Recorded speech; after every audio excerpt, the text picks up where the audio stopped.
अस्सलाम वालेकुम।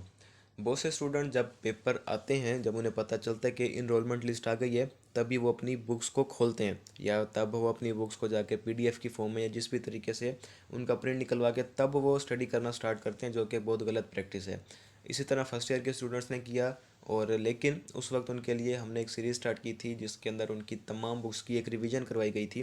कि जब ज़ाहिर बात है, स्टूडेंट पहली दफ़ा अगर बुक को खोल रहा है, उसको यही नहीं पता कि बुक में क्या चीज़ है, किस तरीके से उसे याद करना है, क्या चीज़ इसमें इंपॉर्टेंट है, और जो मुश्किल चीज़ें हैं, अगर वो स्टूडेंट जिन्होंने पहले से पढ़ा भी हुआ है, तो कुछ चीज़ें उनको मुश्किल लगती है, उन्हें ये नहीं पता होता कि इसको किस तरीके से हमने याद करना है।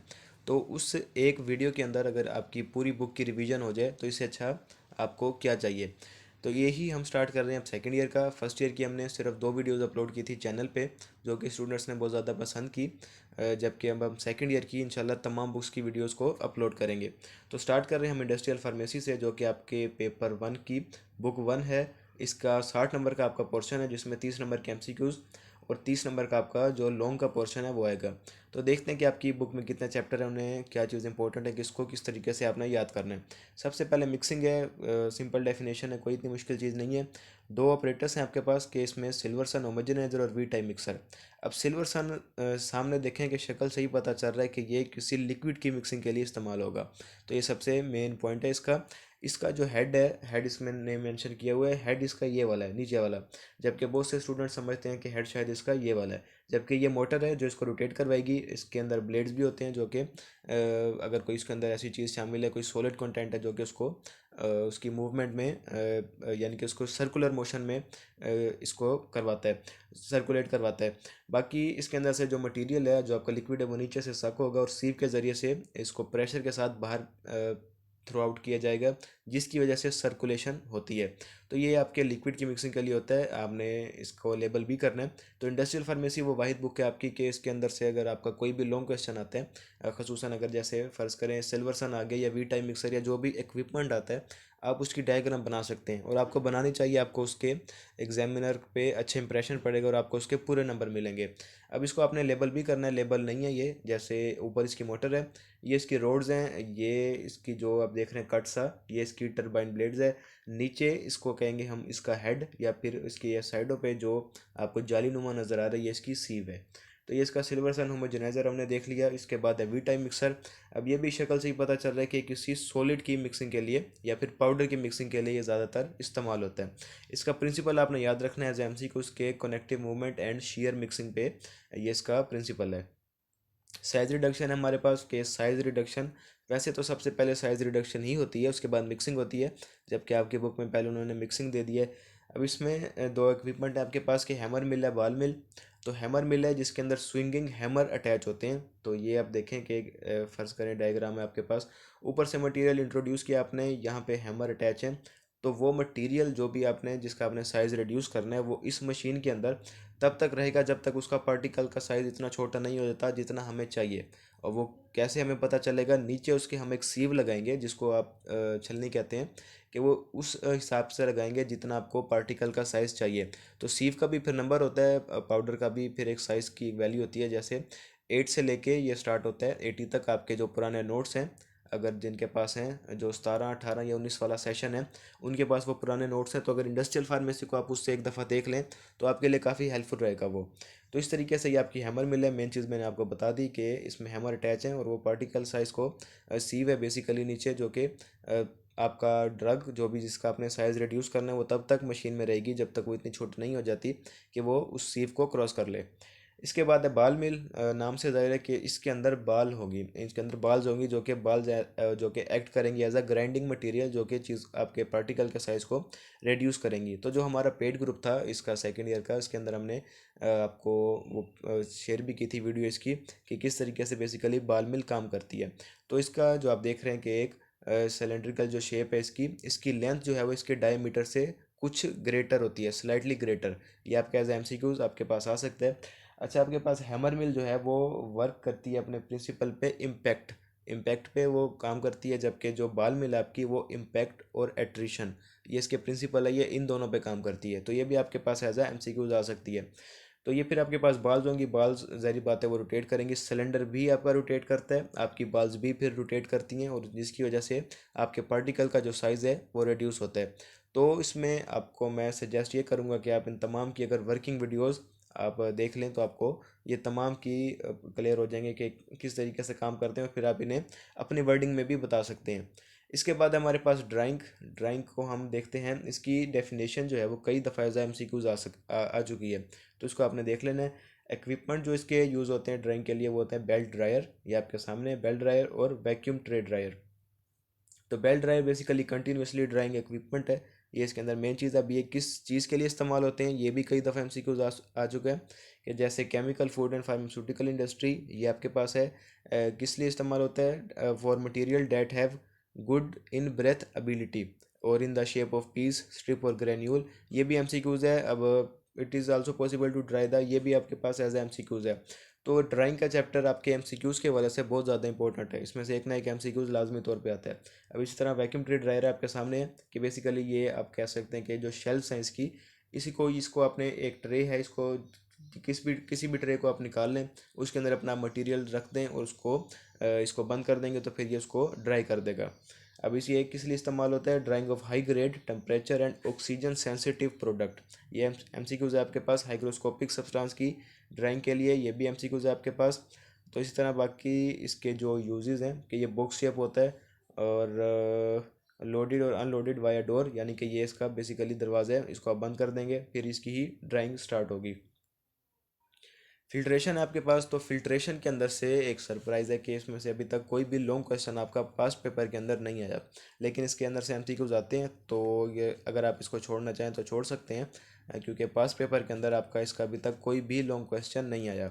इसको आपने अपने MCQs के वाले से लाजमी तौर पर देखना। जैसे वर्टिकल प्रेशर लीफ फिल्टर है, कि ये सॉलिड कंटेंट को जो है अप टू 7% उनको सस्पेंड करता है, इसको आपने ये अपने जहन में रखना है एज ए MCQs।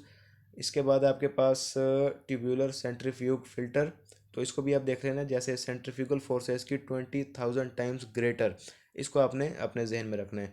ये एज MCQs है आपके पास। एवापोरेशन है। अच्छा, इसका एक MCQs आया था आपके पास पेपर के अंदर, जिसके अंदर ये 20,000 की वैल्यू ही नहीं दी हुई थी।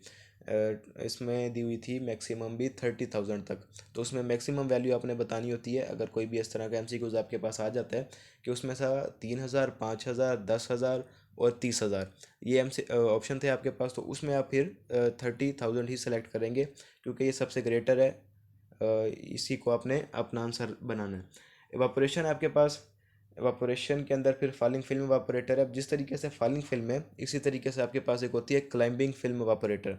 अब फॉलिंग फिल्म में आप जो भी आपका मटेरियल आपने उसको एवापोरेट करवाना है, उसको कॉन्सेंट्रेटेड बनाना है, बेसिकली एवापोरेशन का मकसद ये होता है। तो उसमें आप मटेरियल ऊपर से इंट्रोड्यूस करेंगे, जबकि जो क्लाइंबिंग है उसमें आप नीचे से मटेरियल इंट्रोड्यूस करेंगे, और वो ऊपर जाएगा by the way of motor. Motor के ज़रिए से मोटर प्रेशर बनाएगी, जिसकी वजह से आपका मटेरियल ऊपर जाएगा, और ऊपर जाके वो कॉन्सेंट्रेटेड लिक्विड हो जाएगा, और जो वेपर्स होंगे वो ऊपर से ही निकल जाएंगे। तो ये फॉलिंग फिल्म आप देख लेंगे। इसकी लेंथ आपने देख लेनी है एज आ MCQs, के which are surrounded by steam jacket, ये भी आपके पास एज आ MCQs है। तो इस तरीके से आपने इसे देख लेना है। इसके बाद आपके पास नेचुरल और फोर्स्ड सर्कुलेशन एवापोरेटर। तो ये आपकी बुक में जिस तरीके से लिखा हुआ है उस तरीके से आपने अपने पेपर में नहीं लिखना। ये फोर्स्ड सर्कुलेशन एवापोरेटर बिल्कुल डिफरेंट चीज़ है एक बनिस्बत नेचुरल के, जबकि इन्होंने सारा नेचुरल बता के एंड में ये बता दिया कि इसमें जो है ना वो मोटर होती है, जो अगर मोटर लगा दोगे तो फोर्स्ड सर्कुलेशन एवापोरेटर हो जाएगी, जो कि ठीक नहीं है। आपने इसको नेट से खुद सर्च करना है, और ताकि आपको पता चले कि फोर्स्ड सर्कुलेशन एवापोरेटर किस तरीके से काम करता है, और आपने इस सारे को अगर एग्जामिनर फोर्स्ड पूछेगा तो आपने उसी तरीके से बताना है। ये आपके पास पेपर में आ चुका है। आपका फॉलिंग फिल्म भी आपके पास पेपर में आ चुका है। आपका जो हमने पहले पढ़ा था मिक्सिंग के दोनों ऑपरेटर्स आ चुके हैं। हमने पढ़ा था साइज रिडक्शन, उसके भी दोनों जो मिल्स थी वो आपके पास पेपर में आ चुकी हैं। तो आपने उस तरीके से इसको देखने के तमाम इंपॉर्टेंट है। रियोलॉजी की डेफिनेशन आ चुकी है कि flow under the influence of stress, ये MCQs आपके पास आता है। इसका जो इक्विपमेंट यूज़ हो रहा है ये भी आपके पास एज अ लॉन्ग क्वेश्चन आपके पास आ चुके हैं। तो ये बेसिकली विस्कोसिटी मेजर करता है, ये लिखा हुआ है। और यूटिलाइज अ स्पिंडल, स्पिंडल के ज़रिए करता है, ये भी आपने याद रखना है इसको। इसके बाद हमारा समझ एक नेक्स्ट पोर्शन स्टार्ट हो रहा है कि formulation and manufacturing of solid है, सेमी सॉलिड, लिक्विड और पेरेंट्रल। तो सबसे पहले जो हमारे पास है वो है आपके पास टैबलेट। टैबलेट के जितने मेथड हैं ये तमाम आपके पास पेपर के अंदर आ चुके हैं। वेट भी, ड्राई भी और डायरेक्ट कंप्रेशन भी। डायरेक्ट कंप्रेशन एज आ एमसीक्यूज़ के वाले से इंपॉर्टेंट है। और वेट ग्रेनुलेशन, अब इन दोनों में बेसिक डिफरेंस क्या है आप ये देखें कि इसमें आप क्या कर रहे हैं, आपने वेट कर लिया, ब्लेंड कर लिया इंग्रेडिएंट्स को, वेट ग्रेनुलेशन आपने बनाई है। इसके बाद स्क्रीनिंग द डैम्प मास, जो गीला मास है या आटे जैसा मास है, इसको आपने ग्रेन्यूल्स के अंदर कन्वर्ट करना है, इसको ड्राई करना है, फिर ड्राई स्क्रीनिंग करनी है। जबकि ड्राई ग्रेनुलेशन के अंदर क्या आपको ड्राई करना पड़ेगा? नहीं, बाकी तमाम चीज़ें सेम है। इसके अंदर आपने वेट किया, ब्लेंड किया और उसके बाद डायरेक्टली उसको स्लग बना दिया। स्लग आप कह सकते हैं बिल्कुल ही एक सख्त किस्म का मास, यूँ समझ लें कि जैसे एक कच्ची ईंट होती है उस तरह का। डायरेक्टली आपने उसको कंप्रेशन के ज़रिए बनाया, स्लग बना दिया, फिर स्लग को आपने क्रश किया और उसको ग्रेन्यूल्स में कन्वर्ट किया। जबकि इसमें आपने उसको क्या किया, वेट ग्रेनुलेशन को आपने प्रिपेयर किया, फिर उसको डैम्प मास में कन्वर्ट करके ग्रेन्यूल्स में कन्वर्ट किया। जबकि जो इन दोनों में मेन डिफरेंस है वो है स्लग का। तो ये आपने याद रखना है, ये भी आपके पास एज आ एमसीक्यूज आ सकता है। डायरेक्ट कंप्रेशन की एग्जांपल जो टैबलेट बनती है उससे वो है एस्पिरिन, ये भी आपके पास एज आ एमसीक्यूज इंपॉर्टेंट है। फार्मूलेशन मैन्युफैक्चरिंग ऑफ कैप्सूल है, तो ये आपकी बुक में जैसे लिखा हुआ है ऐसा आपने बिल्कुल भी नहीं लिखना अगर आपके पेपर में आता है। कैप्सूल की दो टाइप्स होती हैं, आपने पढ़ी थी फर्स्ट ईयर में, सॉफ्ट जेलेटिन, हार्ड जेलेटिन। तो उस तरीके से आपने इसको लिखना है, दोनों को अलग-अलग बताना है कि सॉफ्ट जेलेटिन के बनाने का, उसकी फार्मूलेशन का, मैन्युफैक्चरिंग का प्रोसेस ही हो रहा है। उसके लिए सॉफ्ट जेलेटिन के लिए जो प्रोसेस यूज़ होता है वो होता है रोटरी डाई और प्लेट प्रोसेस। जबकि जो हार्ड जेलेटिन है उसके लिए फिर जब आप उसको एट द एंड उसको सील करते हैं तो उसके लिए वो फिर मशीन्स होती हैं जो कि आप या तो मैनुअली करते हैं या फिर सेमी ऑटोमेटिक या फिर ऑटोमेटिक। और बाकी इसका जो इंग्रेडिएंट्स होते हैं, जो इसके आपके शेल्स होते हैं, इसको भी अलग अलग इसका इंग्रेडिएंट होता है, तो उस तरीके से आपने इसको देखना है। इसके बाद है formulation and manufacturing of semi solid doses form. तो इसमें आपके पास जो आ चुका है ऑइंटमेंट, इसके जो मेथड हैं ये दोनों, और ये भी कि जैसे ट्राइट्रेशन और मैकेनिकल मेथड है। तो ये एज एमसीक्यूज आपके पास आया था कि मैकेनिकल मेथड को क्या कहते हैं या ट्राइट्रेशन को, और उसका दूसरा नेम क्या है। ऑइंटमेंट आपके पास एज अ लॉन्ग क्वेश्चन आ चुका है, तो आपने ये फर्स्ट ईयर में पढ़ा हुआ है, कोई इसमें मुश्किल नहीं है। ट्राइट्रेशन में आपको पता है कि पेसल एंड मोर्टार में आपने, अगर आपको याद हो कि फर्स्ट ईयर में जब प्रैक्टिकल हो रहे थे तो सिंपल ऑइंटमेंट, सल्फर ऑइंटमेंट आपने इसी तरीके से बनाई थी। फ्यूजन मेथड है आपके पास, इसमें आपने इंग्रेडिएंट्स को मेल्ट करना है। तो ये इन दोनों में बेसिक डिफरेंस है। मैन्युफैक्चरिंग ऑफ क्रीम है, ये अपने ये याद रखना है कि इनकी दो टाइप्स हैं, oil in water, water in oil. अब ये भी एमसीक्यूज बन सकता है कि ऑयल इन वाटर, तो इसमें वाटर कंटेंट ज़्यादा है क्योंकि ऑयल वाटर के अंदर है, वाटर ज़्यादा है। अब इसी तरह वाटर इन ऑयल, तो ऑयल ज़्यादा है और वाटर उसके अंदर है। ये आपने याद रखना है। आप इसको इसके wet gum, dry gum, bottle method, इसको आपने एज आ एमसीक्यूज याद रखना है। वेट गम मेथड कोई इतना मुश्किल नहीं है, इसमें बेसिक आपने ये चीज़ें देखनी है कि कौन सी चीज़ को पहले आपके तैयार किया जा रहा है। जैसे वेट गम में 2 parts of water and 1 part of acacia, ये इसका स्टार्टिंग इसका प्रोसीजर है। जबकि ड्राई गम के अंदर oil is mixed in acacia. तो ये आपने इस तरीके से याद रखना है कि वेट गम में वेट से वाटर, सबसे पहले वाटर अकेशिया को मिक्स करेंगे, जबकि ड्राई गम में ऑयल और अकेशिया को पहले मिक्स करेंगे। बॉटल मेथड आपके पास इसमें ये सेम है बिल्कुल ड्राई गम जैसा, ड्राई गम की ये एक मॉडिफाइड फॉर्म है। ये एज एमसीक्यूज है आपके पास। तो इसमें आपने क्या करना है, बस जो भी आप ड्राई गम का प्रोसीजर कर रहे थे उसको आपने एक बोतल के अंदर करना है, तो ये बोतल मेथड हो गया। इसके बाद है लिक्विड डोजेज फॉर्म, ये भी आपके पास एज अ लॉन्ग क्वेश्चन आ चुका है और मैं इसे कहूँगा कि कॉन्सेप्चुअल क्वेश्चन था। एग्जामिनर ने पूछा है कि आपने लिक्विड डोजेज फॉर्म के फार्मूलेशन और मैन्युफैक्चरिंग बतानी है। जबकि हमारी बुक में, इस बुक में जो दिया हुआ है वो ये दिया हुआ है कि सिर्फ सिरप के मुतालिक उसने बता दिया, तो अकेला सिरप नहीं होता लिक्विड डोजेज फॉर्म। आपके पास जो सोल्यूशन होते हैं, जो एलिक्सर होते हैं, जो सस्पेंशंस होती हैं, जो पेरेंटल डोजेज फॉर्म है, ये इसीलिए आपने इसको एक इस तरीके से लिखना होगा आपको कि इन तमाम को, वो जो आपका लॉन्ग क्वेश्चन है जो आप जवाब दें वो इन तमाम को कवर करे कि इन तमाम को किस तरीके से आप प्रिपेयर करते हैं। तो इस तरीके से आप इसे लिखेंगे, ना कि सिर्फ आपने सिरप के मुतालिक सारा कुछ लिख दिया कि सिरप इस तरीके से बनता है। तो एग्जामिनर ने सिरप का नहीं पूछा, एग्जामिनर ने कैप्सूल, जिस तरीके से मैंने बताया कि कैप्सूल बिल्कुल छोटा लिखा हुआ है, आपने कैप्सूल बताना है कि उसकी दो टाइप्स हैं, उस तरीके से आप उसे एक्सप्लेन करेंगे। पेरेंटल डोजेज फॉर्म है, ये आप देख लेंगे, ये आई थिंक कि आपके पेपर में, पास पेपर में नहीं आया। इसमें मेन चीज़ आप स्टीरिलाइजेशन के इसके जो मेथड है वो देख लेंगे, और बाकी इसके अंदर एक हैपा फिल्टर के नाम से एक है, उसका आप देख लेंगे। इसके बाद है एडिड सब्सटेंस, तो इसके अंदर से भी आपके बहुत ज़्यादा एमसीक्यूज बनते हैं। एडिड सब्सटेंस के अंदर प्रिजर्वेटिव है, ये आपने देख लेना है, इन तमाम की जो एग्जांपल्स हैं ये देख लेनी है। फिर ये इसकी जो बेसिक डेफिनेशन है कि नेचुरली अकरिंग है या फिर सिंथेटिकली प्रोड्यूस भी होते हैं, एज एमसीक्यूज है ये आपके पास। अब कहाँ पे इस्तेमाल होते हैं ये? फार्मास्यूटिक्स में, फूड में, पेंट में, बायोलॉजिकल सैंपल, ये भी आपके पास एमसीक्यूज है। क्या करते हैं कि प्रिवेंट और inhibit the growth of micro organism, ये एमसीक्यूज है आपके पास। फिर क्या करते हैं? अवॉइड डिग्रेडेशन ऑफ प्रोडक्ट, ये भी आपके पास एज अ एमसीक्यूज है। इस तरीके से आपने देखना है। एंटीऑक्सीडेंट ऑक्सीडेशन की डेफिनेशन आपने देख लेनी है, आपके एमसीक्यूज में आ चुकी है। अब इसमें कॉमन एंटीऑक्सीडेंट्स क्या हैं? ये एस्कॉर्बिक एसिड आपका विटामिन सी है, ये भी आपने याद रखना है। इसके बाद सोलिबलाइजर है। सोलिबलाइजर क्या करता है कि use to solubilize drug in oral और इंजेक्टेबल डोजेज फॉर्म, ये आपने याद रखना है। Improve the solubilization of hydrophobic substance और इंक्रीज देयर बायो अवेलेबिलिटी। तो इसमें एक एक लाइन, एक एक वर्ड इसका एज अ एमसीक्यूज आपके पास आ सकता है। इसकी एग्जांपल्स को आपने देख लेना है। इसी तरह सस्पेंडिंग एजेंट है, ये विस्कोसिटी इंक्रीज करता है, और किसी भी चीज़ को जो आपका पार्टिकल है, बेसिकली जो सस्पेंशन होती हैं आपकी, जिसके अंदर पाउडर आप इस्तेमाल करते हैं, और पाउडर यानी कि नीचे ना बैठ जाए, वो लिखा भी होता है कि शेक वेल बिफोर यूज़, इसीलिए लिखा होता है। उसके अंदर भी सस्पेंडिंग एजेंट यूज़ किया जाता है ताकि आपका जो पार्टिकल है वो सेटल डाउन ना हो और वो सस्पेंड रहे। अब इसकी भी लिस्ट दी हुई है आपके पास। बफर आपने फर्स्ट ईयर में पढ़ा था, आपको पता होगा। स्टेबलाइज़र है इसके बाद आपके पास, स्टेबलाइज़र आप देख लेंगे। Filling, packaging and various material use for packaging, तो ये हम देखते हैं कि बेसिकली तो एक लॉन्ग क्वेश्चन आपका पहला पहला के कंपोनेंट ऑफ पैकेज के, पैकेज के किसी भी पैकेज के कंपोनेंट क्या होते हैं? तो कंटेनर है सबसे पहले। कंटेनर इसकी एग्जांपल है, एक बोतल आपके पास कंटेनर है। क्लोजर उसका ढक्कन है। कार्टन उसका आउटर है। जैसे एग्जांपल देता हूँ आपको पैनाडोल के सिरप की, पैनाडोल के सिरप है, बोतल है, उसका ऊपर ढक्कन है जो कि क्लोजर है उसका। उसके बाद उसका जो बाहर वाला गत्ता है जो उसका, उसको हम कहेंगे कार्टन या आउटर। और फिर वो जो एक बड़े सारे पैक में आएगा, जो कि 50 की अक्सर पैक होती है सिरप्स की, तो वो जो उसका जो बड़ा उसे है, उसे कहेंगे हम बॉक्स। तो बॉक्स के अंदर वो रखा हुआ है। ये इसके कंपोनेंट है, ये आपने देख लेने हैं। रिक्वायरमेंट आपने देख लेनी है, ये आपके पास एज एम सी कुछ भी आ सकती हैं। फैक्टर इन्फ्लुएंस द चॉइस, ये भी आपके पास लॉन्ग क्वेश्चन के अंदर आ चुके हैं। तो ये आप देख लेंगे कि क्या क्या इसको अफेक्ट कर रहा है। फंक्शन ऑफ पैकेजिंग है, ये भी आप देख लेंगे, ये भी आपके पास एज अ लॉन्ग क्वेश्चन के अंदर आ चुका है। प्रॉपर्टीज ऑफ पैकेजिंग मटेरियल है। अभी आपने इसको इस तरीके से देखना है कि मैकेनिकल प्रॉपर्टी, ये आपके पास एमसीक्यूज बनेंगे इस तरीके से। जैसे कि sufficient mechanical strength to withstand while handling, कि इतनी उसके अंदर कम से कम स्ट्रेंथ हो कि वो जब उसको आप हैंडल कर रहे हैं, फिलिंग कर रहे हैं, तो वो टूटे ना, ऐसा ना हो कि हाथ लगाते ही टूट जाए। ये अब इसकी मैकेनिकल प्रॉपर्टी है, ना कि फिजिकल। अब फिजिकल प्रॉपर्टी क्या है वो आप देख लेंगे कि ये हीट को बर्दाश्त कर सके, कैपेबल ऑफ क्लियर लेबलिंग, कि उस पर आप इजीली लेबल लगा सके अपना, सूटेबल साइज हो उसका, ये तमाम इसकी फिजिकल प्रॉपर्टीज़ हैं।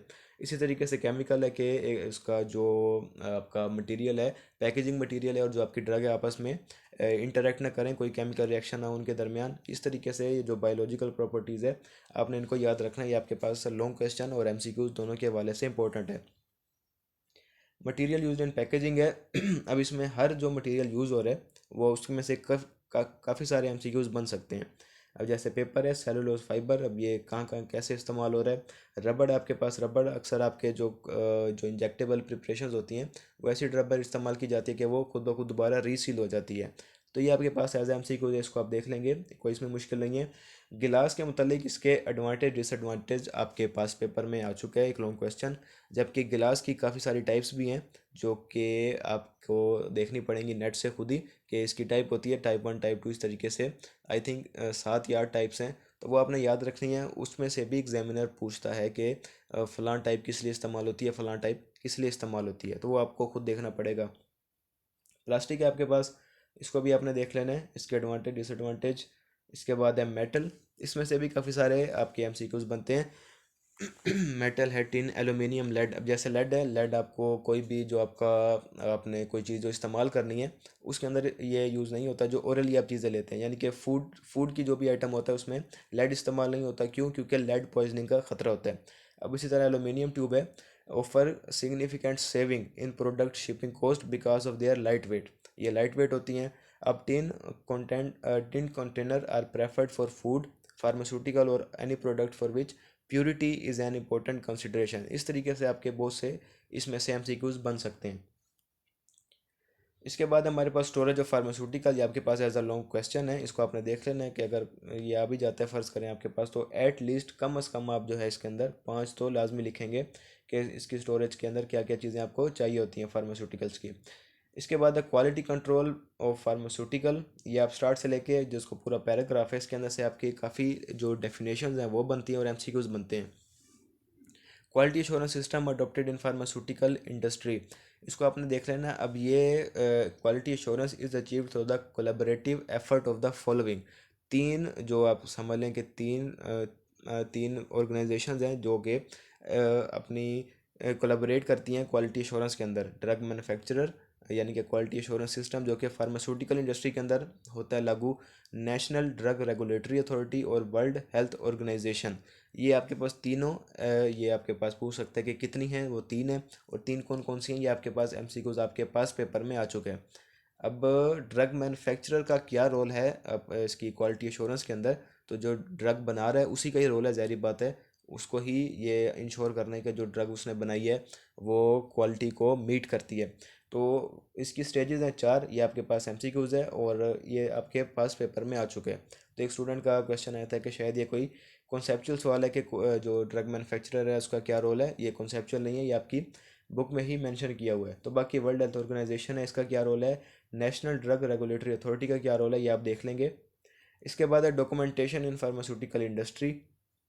तो इसके अंदर से भी आपके बहुत से एमसीक्यूज बनेंगे। जैसे आप स्टैंडर्ड ऑपरेटिंग प्रोसीजर है, एसओपी, ये क्या होती है जी, step by step instruction for performing operational task और एक्टिविटी। यह एमसीक्यूज आ जाएगा आपके पास पूरी लाइन ऐसे। अब these document are typically use and completed by manufacturing department, यानी कि बीएमआर, बैच मैन्युफैक्चरिंग रिकॉर्ड जो है वो मैन्युफैक्चरिंग डिपार्टमेंट आपका उसको डील करता है। अब ये क्या करता है, instruction for production related task and activities. अब इस तरीके से आपके ये इसमें से बहुत से एमसीक्यूज बन सकते हैं, इसको आपने इस तरीके से देखना है। एट द एंड अगर आप कहें कि कंक्लूजन क्या निकला पूरी बुक रिवाइज करने के बाद, तो वो ये कि बुक आपकी आसान है, मुश्किल नहीं है। इसके ऊपर आप अपना फोकस रखें, ये ना हो कि सारा फोकस आप रखें अपना हॉस्पिटल फार्मेसी पे। इसी का आपका प्रैक्टिकल का पेपर भी होगा, तो उस हवाले से आपने इसे देखना है। बाकी इसमें अगर आप ये देखें कि किस चैप्टर में से ज़्यादा सवाल है, तो जो आपके अपरेटस हैं स्टार्ट वाला, उसमें से अगर आप वो तमाम कर लें तो उसमें से आपका एक पोर्शन कवर हो जाएगा। उसके बाद आपका जो हमने दूसरा पढ़ा कि पैकेजिंग मटेरियल वाला, वो पूरा चैप्टर जो है आपका वो इस हवाले से इम्पोर्टेंट है। बाकी जो इसमें मुश्किल पोर्शन है, जिसे मैं कहूँगा कि मुश्किल है, वो है आपका फार्मूलेशन और मैन्युफैक्चरिंग, जो कि अगर एग्जामिनर पूछ लेता है कि कैप्सूल का बताओ, तो आपकी बुक में लिखा ही नहीं हुआ, आपको उसे खुद सर्च करना चाहिए। और अगर आप करते हैं, डिस्क्रिप्शन में व्हाट्सएप ग्रुप का लिंक मौजूद है। अगर आप यूट्यूब पे ये वीडियो देख रहे हैं तो आप मुझे बताएं, मुझे कांटेक्ट करें कि ये मैंने देखा है तो क्या ये आप उसे नेट से देख के लिखे हो, मुझे शेयर करें कि क्या ये आपने सही लिखा है या नहीं। इसी तरीके से आपका लिक्विड डोजेज फॉर्म है, तो लिक्विड डोजेज फॉर्म की आपने बात करनी है, ना कि सिरप की बात करनी है। अच्छा, इसी तरीके से आपका एक आपके पास पेपर में एक सवाल आया इसका, क्या difference between hammer mill and बाल मिल। तो जब भी डिफरेंस की फॉर्म में अगर आपका कोई भी सवाल आता है, तो इस बात को याद रखें कि दरमियान में लाइन लगा के और एट लीस्ट आपने पाँच पाँच उसके पॉइंट लिखने हैं, दोनों के जो पांच डिफरेंस है दोनों के अंदर, उस तरीके से आप इसे लिखेंगे। तो मिलते हैं नेक्स्ट वीडियो में। अल्लाह हाफिज़।